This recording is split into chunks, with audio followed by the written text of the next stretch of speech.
Hey guys, welcome to the Talk Nerdy to Me podcast. I'm Alex. And I'm Kirk, and this is the podcast where we talk about all things nerdy. So sit back, relax, and enjoy some tech talk. So, back at it again. Welcome to episode number 8. Are they called episodes? Yes. Okay. Episode number 8. Awesome. How's it going? With me? Yeah, I'm doing good, okay. Yeah, how you doing? Good, pretty great. good, yeah. We've got a lot of updates. Lots of updates. Lots of good stuff.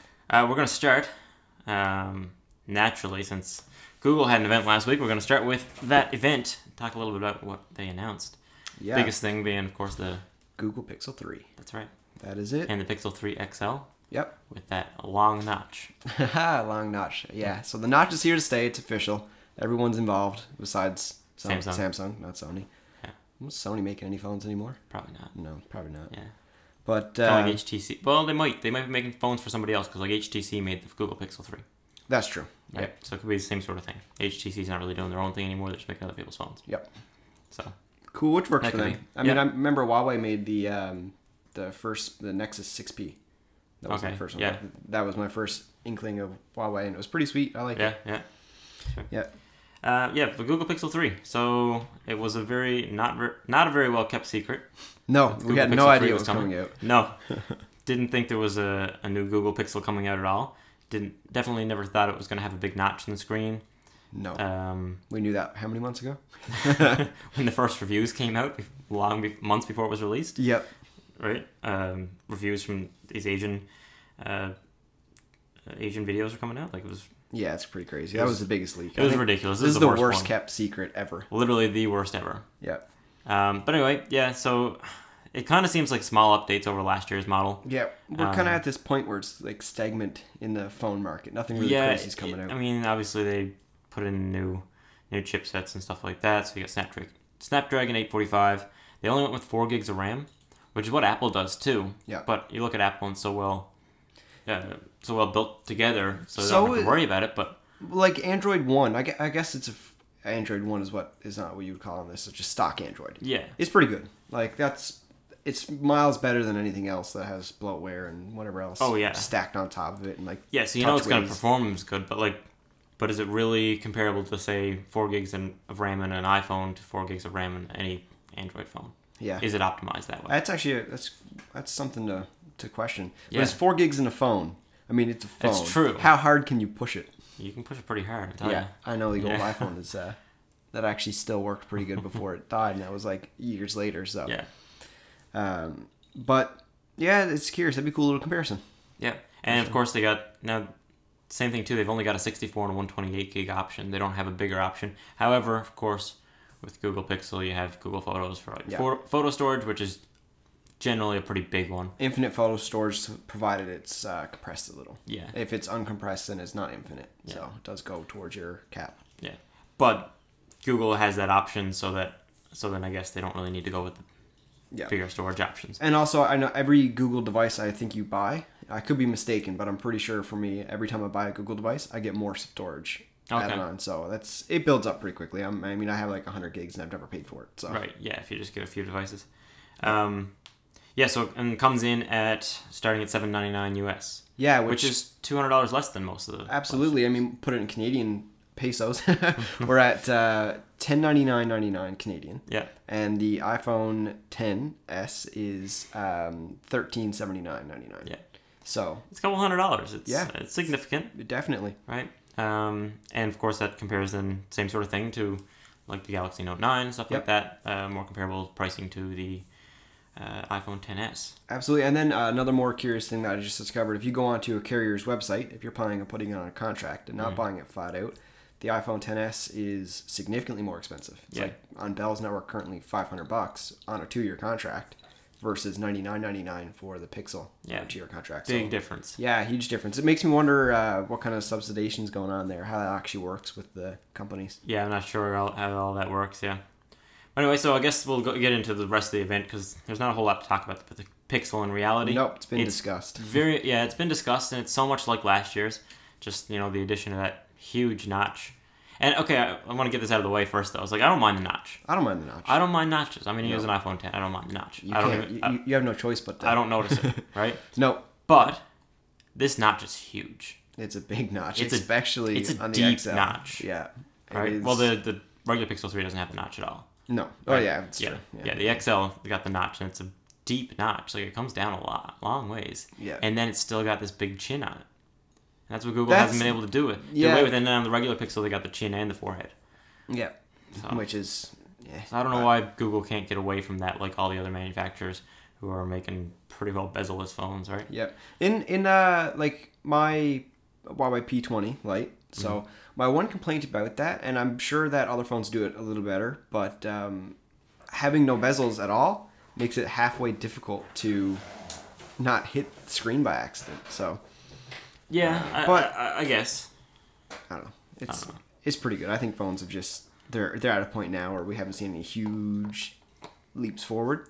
So it's kind of a stagnant market, but pricing is the big thing I want to see. Pricing is the big thing. We want to see those prices come down. Yeah. Because I saw something the other day and it said, it was basically saying good phones are getting cheap. Yeah. But that's not what's happening, is cheap phones are getting good. Yeah, exactly. Right? That's well put. So we need to see the other way go. We need to see like the Apples and the Googles and the Samsungs and stuff like that make the good phones cheap. Well, and I think ultimately though it's going to end up, it should, I mean, maybe not, but it should bring the prices down. I really want to know what's going to happen because, I mean, it's a really compelling purchase to go for the XL versus the iPhone. And to me, they're the direct competitors. You've got nice, clean Android and iOS, which is always clean. So it's like, those are the two phones that I would consider for my own. I would never own anything else. I had the S8, and that was great, actually. They reduced a lot of bloatware with that. But if I was to buy a new phone... Samsung has improved their skins a lot. Yeah. Of course, the other one is the OnePlus. Yeah. Right? And, well, I mean, Android One's the thing now, so you can get clean Android on a lot more phones, which is great. But like OnePlus 6, and now looking forward to the OnePlus 6T soon. Yeah. Very clean phone with the Android experience. So absolutely. And that one is one that has always been a very compelling price point. Yeah, absolutely. And that's kind of like last year's OnePlus 6 at $499 US. Amazing deal. Great phone. And that's what a lot of tech people are picking. Yep. As their phone because it's the better phone. Yeah. But like half the price. Exactly. Which so is that's huge. Definitely. And speaking of like price things, so one thing that is another event that's hopefully coming up is the Apple event. Hopefully. Touch on that really quickly. I'd love to see a new Mini. Definitely. So we'll touch on that when it comes. But speculation, if they have a Mini, that'd be my go-to, I think. Speculation is to see some invites go out in a week and a half from now or so. And then the event happen a week later. Yep. So we'll see if that happens. Yeah, little foreshadowing. Hopefully we see some cool tech on there. Yeah. I'm excited. I would expect this probably see basically almost a full Mac refresh. Like a full line. Everything besides the iMac, basically. No, the iMac. You think the iMac? Possibly. Really everything except the MacBook Pros. Oh yeah, sorry, the iMac Pro will probably stay the same. iMac Pro and MacBook Pro, probably no updates since they're very new and very good. Everything other than that? Yeah. Maybe they'll update the 13-inch MacBook Pro. That might happen without Touch Bar. I don't think they'll probably get rid of the one without the Touch Bar. Possibly. Yeah. Or they'll leave that for many years to come because they've always had kind of like you can get the 2012 MacBook Pro for a considerably longer period of time. Yeah. Who knows? But that's true. Yeah, we'll see for that event, and I'm pretty excited for that for sure. Yeah. So moving on into the rest of the Pixel event, well, the Google event, the Made by Google event. We also had a couple things. We had a new tablet, Pixel Slate, which is pretty exciting. Which seems nice. Yep. So like a direct competitor to like Microsoft Surface. Yep. More so than anything else. And a very competitive pricing as well. So. Oh, definitely. It's starting at $599. This is all US pricing. Yep. Based on starting at $599, you can go up to like $15.99 depending on what you get in it. Very different specs. But it's good for someone who just wants a device for just browsing, watching videos and stuff like that. You can get it fairly cheap, or you can go hardcore and get something that can really be a workstation type machine for you. Yeah, using Intel processors. Yeah. Great little device, I think. And it's cool because I think they're finally at the point where they can kind of compete with Chrome OS. Like yes, because Chrome OS has gotten to a point where it really is usable. Yeah, for a while there I was like, when Chrome OS first came out and I knew someone who bought a Chromebook, and I was like, well, what are you doing? Yeah, why are you buying a Chromebook? But that was kind of, I mean, even when really computers got like really big and everybody had computers and stuff like that, no one had Macs the same way. Yeah, that's true. Right? Yeah. Well, I mean, some people did, but it was really just for creative stuff. Like, it wasn't like Windows was widely accepted. Windows was the widely what everyone had, and then people would always say, oh, you need Windows to use this program, so I'm gonna get Windows, right? But now Windows, it's not just Windows that runs everything. No, Mac's really Mac good OS at that stuff. Runs just about everything now. Yeah, I'm excited because it's like the first new kid on the block type thing in a long time. We haven't had any competition. And, I mean, it's great. I think for school, it always makes sense to use cheaper devices for students and students who aren't doing anything intensive. They just need it for Word and word processing, presentation type stuff. Yeah, be perfect for that. So and there's a lot of students. That's what they're the majority. That's what arguably the majority. Yeah, it's only a very small number otherwise. So that seems really nice. Same sort of thing, detachable keyboard like the Surface that you can get. Yep. So that'll be bought separate, like the Surface. Yeah. But it'll be neat either way. Yep. And we'll see how it goes going forward too in the next couple of years. But this is the first big one, so I'm excited. Then another device that they released is the Google Home Hub. Yeah. So that's it's kind of cool, but I'm not sure where it fits in the market. I mean, smart home, I guess, but kind of. I mean, Amazon has one device, one Alexa device that, the Echo Show, right? That's got the screen, right? So this is, I guess, kind of a competitor to that. I believe, if I'm not mistaken, this one doesn't have a camera in it, which is what a lot of people didn't like about the Echo Show. They figured it was almost spying, too much of a privacy concern. Yep. Right? Now, in reality, I mean, your computer's got cameras on it too, and if the laptop is open or you have a desktop with computer, same sort of thing. Just cover it up if you're that concerned. If you're worried about privacy in 2018 and you own any smart device, your privacy's gone. Yeah, realistically, sucks. Yeah. Sucks to be you. Yeah, you can't really do anything about that. Yeah. But yeah, so this is going to come in at $149 US. That's pretty cheap. Home Depot had it on for $99.99. It's not even out yet. We wrote a little article on that. Oh, really? Yeah. Wow. Hopefully, if you could pre-order it, they would have to honor that. That'd be great. Yeah. But yeah, so it's a 7-inch display, full Google Assistant on there, but it'll actually show you some things too. It'd be great. I can see it being useful in the kitchen for ingredients and stuff like that. Oh, it could definitely be big for recipes. Absolutely. I use my phone, or Alex uses her phone, and constantly using your phone for your recipes, and then it gets all messy and stuff. But just having a nice display and being able to see it and it doesn't go to sleep on you, that'd be perfect. Yeah. Oh, definitely. It'd be really cool just to have it up there. And even just when you wake up in the morning, you'll walk down, you walk out into your kitchen or something where you had, or your living room or wherever, and it'll show you the temperature and say if it'll show you traffic's bad and stuff like that, right? Easy stuff. I mean, just simple things like that. That's another one of those things that's like a cool little Christmas gift, I think. Yeah, definitely could be. Yeah. And it's, like I said, it's a good price too. Yep. Right. Too bad it's not coming to Canada right away though. No, how long do we have to wait? I'm not sure. I don't know if they've announced when it's coming to Canada, but US, UK, and Australia to start. Cool. Yeah. Which is unfortunate. I mean, Apple did the same thing with the HomePod when it first came out. Yeah. It was US, UK, and Australia, same sort of thing. Yeah, I guess they're the easiest ones to get it to. I guess Probably all very similar laws and stuff for their stuff. I guess so. Canada must have something a little different. Yep. A couple other little things. They announced the Pixel stand. So it's just a little wireless charger dock for your Pixel phone. Of course, it's just a wireless charger. So, I mean, you can really wireless charge on anything. But it really kind of turns your phone, your Google Pixel phone, into Google Home Hub type thing. So that's neat. They also released a new Chromecast that can now stream 1080p at 60 FPS. Yep. So that's pretty good. And that's only $35. So that's pretty cool too. Yeah. Great devices. Yeah. So that'll be, and that's the thing. That's another competitor to, Apple's Apple TV. Yeah. However, I've never used the Chromecast myself, so I don't know exactly how much it. The Chromecast is something I forget about because it's been in my TV since I bought it 4 years ago. Yeah. And I use it all the time actually. Oh yeah. All the time, streaming videos or movie. Anytime we're into movie, it's always streamed to the Chromecast. So I actually use it quite a lot. I don't even realize it. It's just something I'm used to having now. Right. Yeah. Same thing with my Google Home. I suppose in reality, I'm used to probably having the same sort of thing because similarly, I've had a smart TV with Android TV on it, so it's the same idea. Exactly. Yeah. So it's great little devices. So yeah. Yeah, I mean, I think it was a good little event. Some small tech upgrades, some exciting stuff. I wanted to quickly mention at the beginning of the event the video that they had play. The very start of the event was just basically a whole bunch of clips from YouTube videos of like some big tech creators out there just talking about all the leaks and saying how we basically know everything about this device and everything like that. Yep. And then just ended with an emoji, just with, like, wide eyes.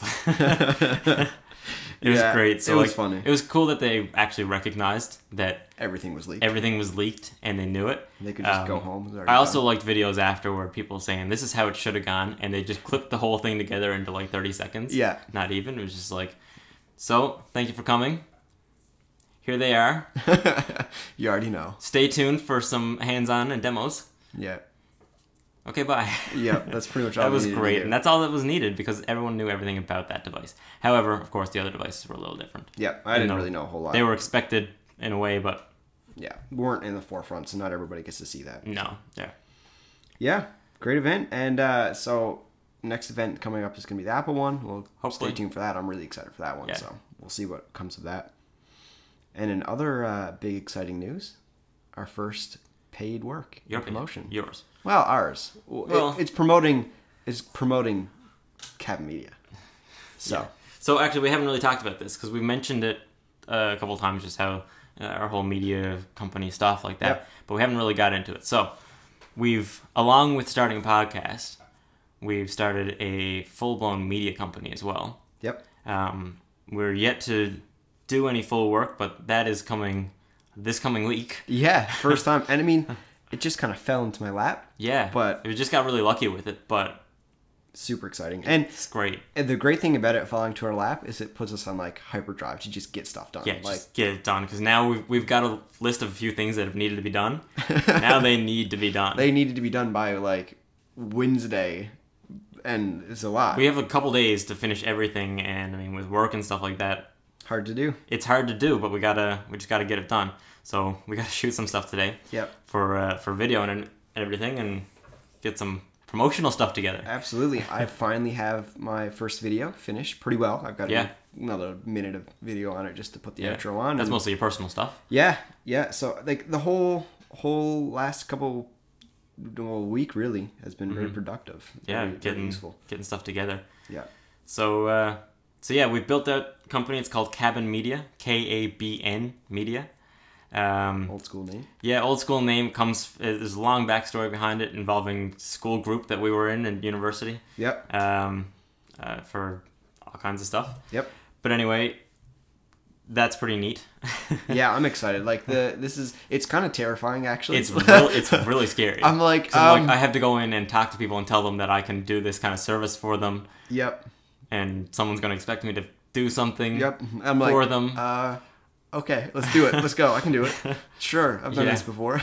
Yeah, right. You just have to kind of fake it until you make it type thing for sure. Sorta, yeah. But you do want to be provide the service as best as you can. Yeah, definitely, and that's going to be key. I mean, I think starting out, it's going to be the type of thing where we don't really make a lot of money on it, and we put a lot of time into it and a lot of effort into it to produce the best content we can. Yeah, but it's going to be like that for a while. I mean, it's freelance work is what we're doing. It is freelance work. And it's hard stuff to get into. Yeah, it's freelance as a company. So we just put a name on it to put the two of us together. Yeah. Right? In freelance, right? Yeah, for sure. Essentially what it is. And I mean, hopefully we'll have some different skill sets and we have different tastes and stuff. So it works really well, I think. Definitely. I mean, we've got it set up so that, you can book photo shoots and videos and stuff, video shoots with either one of us, or we can do both of us together for a lot of stuff, especially with video stuff. I'm sure the video stuff we'll be working mostly together. Yeah. But then people can look at two of our styles and kind of determine what they want out of it, and they can get that from one of us, right? Yeah, and then you can tell me when my stuff is terrible. Yeah. Because I'm going to need somebody to do that. I'll be like, oh my God, this is awesome, but like... we got to be honest. Yeah, exactly. Some of our stuff, we've got. It's improved. We've definitely improved. Yeah. And stuff's so far to go. Like you're never done learning and improving, and I'm really excited. I'm done my first week of school, and already the value in just networking. Yeah. Just people I've met, and this is a very different school experience than anything I've had before, where the profs are very active and talking to you personally quite frequently. Mm-hmm. Which is funny because I'm not even in a room with them. Yeah. But it's so much more connected. It's different. Pretty awesome. It's really different. Yeah. So if you're not aware, I'm doing fully online video production program with a focus on second screen entertainments like YouTube and social medias. Online stuff. All strictly online stuff. But it does focus a lot on just the fundamental basics I need to know. And then the more important thing is getting to know other people doing what you want to do. Yeah. So, and by knowing other people, I mean, you collaborate with them. Yep. You do these things, and it's huge because then you get your work put in front of their audience. Their audience too, right? Yep. And vice versa. You help each other out. Well, we're about to be promoted on a local page that has 60,000 followers. That's huge. It is huge. That's a lot. Not 60, 6,000. It's still a lot. Still a lot, but I was gonna say that 60 seems to be. Yeah, no. Which for local followers are real people, and this is one of the biggest events on our island. This year, yeah. Okay, in the province of Newfoundland and Labrador, where we are, there's about 520,000 people that live here. Yep. We have an aging population, so a lot of them are older people that don't use these social media channels at all, right? Even though a lot of grandmothers are on Facebook. Yep. You get a lot of those. Yeah. But it's pretty big in terms of local stuff.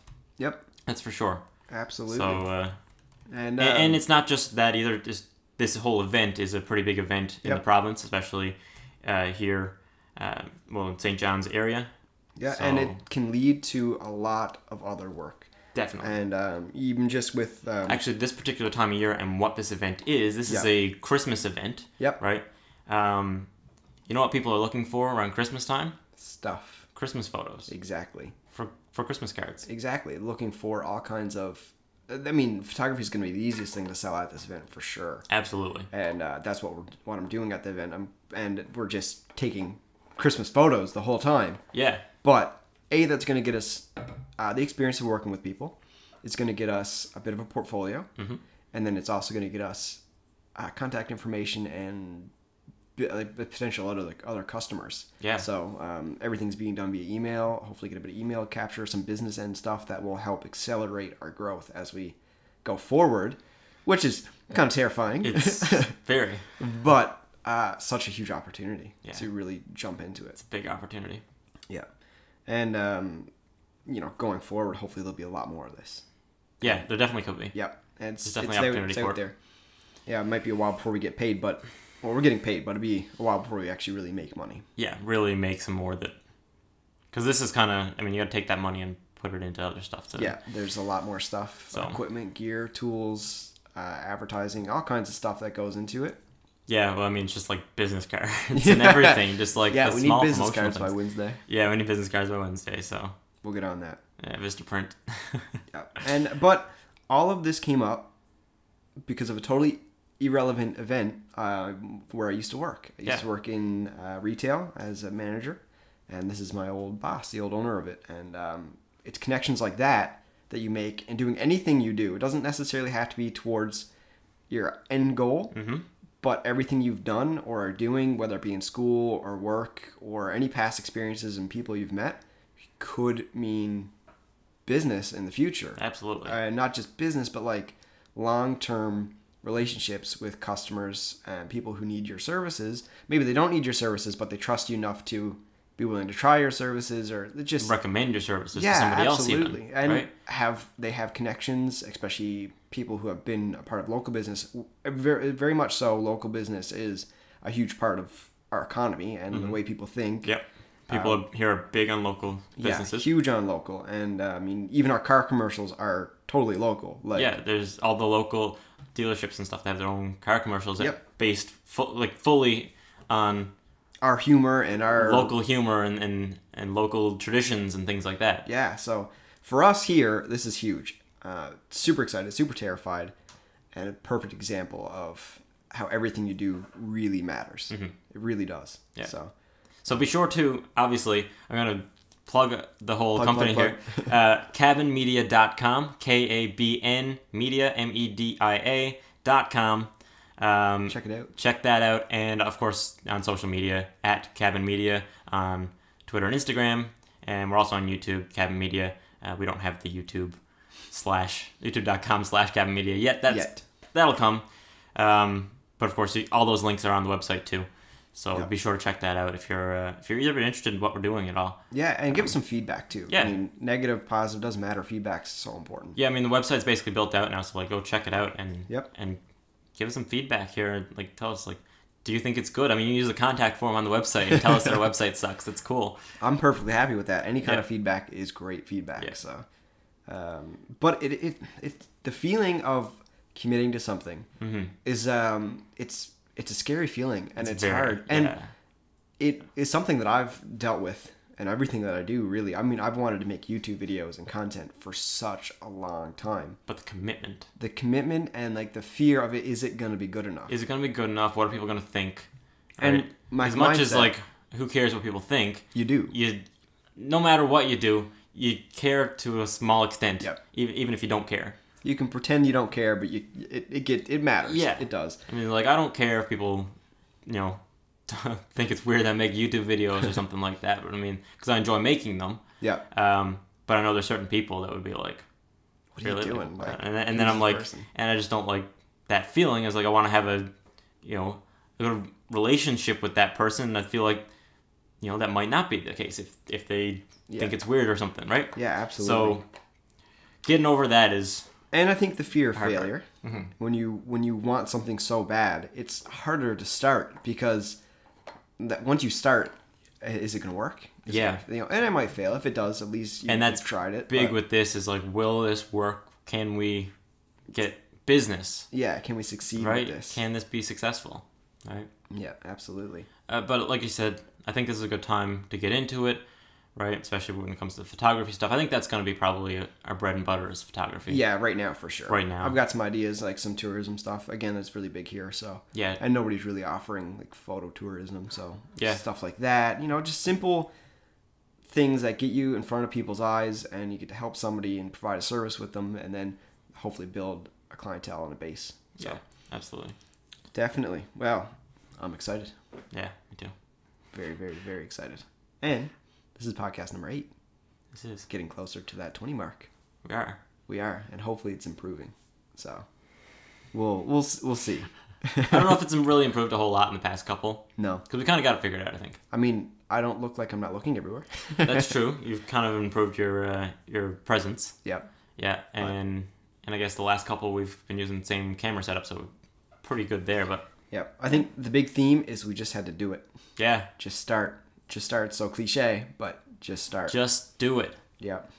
Don't let your dreams be dreams. I'm going to quote both Nike and Shia LaBeouf here. Just do it. Yeah. Oh, great. I'm going to scream out and yeah, okay. No, I'm not going to scream like that anymore. Yeah. Yep. Awesome. Just do it. Just do it. And we've just done it. We're podcast. Do what you can't. Yeah. I mean, if you're uncomfortable, that's a good thing. Uncomfortable. Yeah, being uncomfortable is great. Because if you're too comfortable, that means that there's a good chance that you're comfortable doing something that's not quite right. Yeah. Right? I mean, if you're not pushing yourself, you're not going to learn anything about yourself. Yeah, exactly. So. Right? I mean, you're not going to improve. You may not be doing exactly the right things and stuff like that. I mean, I don't know. Yeah. But yeah, you want to be uncomfortable. You want to be a little bit nervous, especially first time doing things. Right? Yeah. You definitely got to be nervous. And just put yourself out there. Corner yourself so that you have no choice. Yeah, That's what exactly. we've done right now.